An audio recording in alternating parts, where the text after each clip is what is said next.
Bonjour à tous. Donc, nous allons aborder le cahier des charges concernant la partie abattage, transformation. Ce sera un point partiel en 10 minutes. D'abord, un point sur les référentiels. On a un socle de base qui peut être complété, comme nous l'avons vu tout à l'heure avec l'exemple de Système U. Les règlements communautaires, le règlement actuel qui est le règlement 834/2007 qui énonce les principes de base de la production biologique. Il est complété par son règlement d'application 889/2008 et ce règlement socle va être remplacé au plus tard au 1er janvier 2021 par le règlement 2018-848 qui est paru au mois de juin, entré en vigueur 3 jours plus tard et applicable au plus tard au 1er janvier 2021.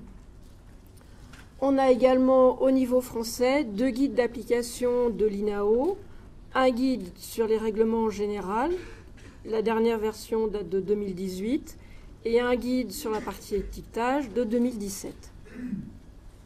À venir, on aura des actes délégués qui vont compléter le règlement 2018-848 qui permettront d'éclairer certains points.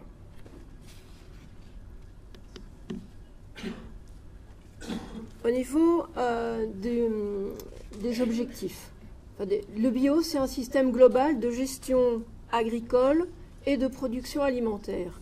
Au niveau des objectifs globaux, on a l'application de normes élevées en matière de bien-être animal et de production. Des produits qui sont obtenus grâce à des substances et des procédés naturels.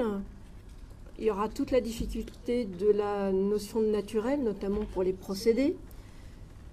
Un objectif qui est nouveau pour le règlement 848, c'est de favoriser les circuits courts et la distribution des produits locaux. Un point crucial qui a déjà été évoqué dans les présentations précédentes, c'est de conserver et justifier la confiance que les consommateurs ont dans les produits étiquetés en tant que produits biologiques. Une exigence très générale, garantir une concurrence loyale et un bon fonctionnement du marché intérieur des produits biologiques. Vous avez à chaque fois la référence réglementaire que vous pourrez retrouver plus tard. Au niveau des grands principes, produire une grande variété de denrées alimentaires de haute qualité qui répondent à la demande des consommateurs pour des biens produits par l'utilisation de procédés qui ne nuisent pas à l'environnement, à la santé humaine, à la santé des végétaux ou à la santé et au bien-être des animaux. Conformité aux règles de production bio, produire à partir d'ingrédients biologiques, garantir l'intégrité de la production biologique à toutes les étapes, une utilisation d'intrants restreinte, notamment exclusion de tout ce qui est OGM, produit à partir d'OGM, du rayonnement ionisant et dans le règlement de 2018, l'interdiction des nanomatériaux qui sont apparus. Des restrictions en termes d'utilisation d'additifs, d'auxiliaires technologiques, d'arômes et également de produits de nettoyage et de désinfection.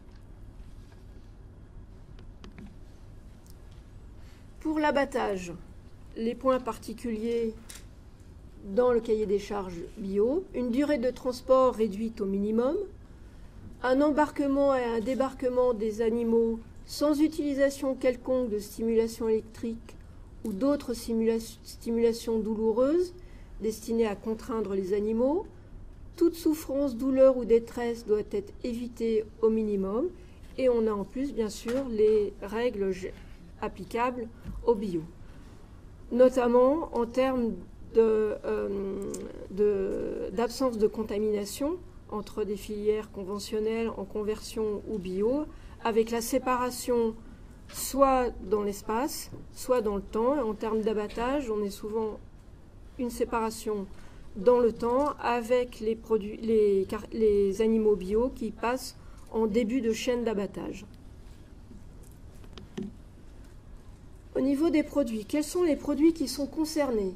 On a les produits qui figurent dans le traité de l'Union européenne, les viandes et abats, les boyaux, avec au niveau français une dérogation sur les boyaux parce qu'on ne trouve pas forcément de boyaux bio, les produits d'origine animale autres, le saindoux, les préparations de viande.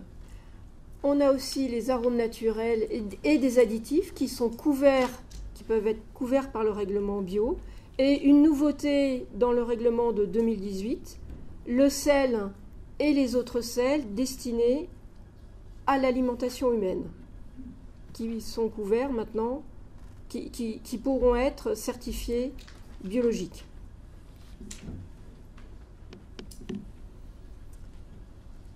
Au niveau des arômes, on a un point il y a des différences entre la réglementation actuelle et celle à venir. Aujourd'hui, on peut utiliser des substances aromatisantes naturelles et des préparations aromatisantes, donc des arômes naturels. Ces arômes naturels, ils peuvent être certifiés biologiques, mais ils ne sont pas forcément certifiés biologiques. Aujourd'hui, le règlement à venir prévoit qu'on utilise les mêmes produits, préparations aromatisantes naturelles et substances aromatisantes naturelles, mais elles devraient être certifiées bio. Pour pouvoir être certifiées bio, il faut que chaque partie aromatisante soit certifiée biologique, y compris tous les supports des arômes. Il y a très peu de produits qui sont disponibles et qui répondent à ce cahier des charges. Donc il y aura peut-être des évolutions. Un autre point sur les additifs. On a une liste restreinte d'additifs autorisant production biologique. Les additifs de salaison, nitrite ou nitrate, en quantité moindre qu'en alimentation conventionnelle. Ceux qui vont avec des antioxydants, acide ascorbique ou ascorbate, des extraits de romarin qui peuvent être issus de l'agriculture biologique. Ensuite, on a des acidifiants, des gélifiants, tous les gaz d'emballage et une substance d'enrobage, notamment pour les saucissons secs. Ce n'est pas une obligation d'utilisation, c'est une possibilité. Le code des usages restreint aussi l'utilisation de certains additifs pour certaines dénominations. Je pense par exemple au jambon cuit supérieur. Même s'il est bio, à partir du moment où il s'appelle jambon cuit supérieur, on n'aura pas de gélifiant, par exemple. Donc le règlement bio plus le code des usages. Des conditions d'étiquetage pour faire référence à l'agriculture biologique. Dans la dénomination de vente, il faut au moins 95% de produits biologiques. Et on peut le mettre dans la dénomination de vente et au niveau des ingrédients, dans la liste des ingrédients. Uniquement dans la liste des ingrédients s'il y a moins de 95%. Bien sûr, hein, tous ces ingrédients doivent respecter le règlement biologique et être certifiés. Et dans la dénomination de vente et la liste des ingrédients, là on a le cas particulier des produits de la chasse. Il n'existe pas de produits biologiques de la chasse. Mais dans notre filière, on a par exemple des produits de sanglier qui peuvent aussi contenir du porc. On a des indications obligatoires avec le numéro de l'organisme de contrôle. Pour les denrées préemballées, l'utilisation du logo Eurofeuille qui peut être complété par le logo français en France, AB. Si on utilise le logo, il faut donner l'origine des matières premières sous la forme UE, non-UE ou UE et non-UE. Si on met le logo, il faudra le numéro de l'organisme certificateur. La certification, elle concerne les entreprises de type industriel, les abatteurs, mais également les bouchers charcutiers, en fonction du type d'activité.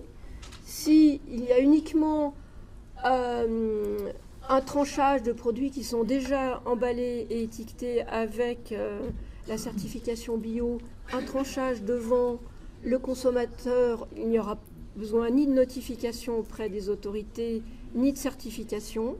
Si on réalise la même chose avec des pièces de viande non emballées, en tant que distributeur, il y a une notification et en fonction du chiffre d'affaires, il y aura ou non une certification.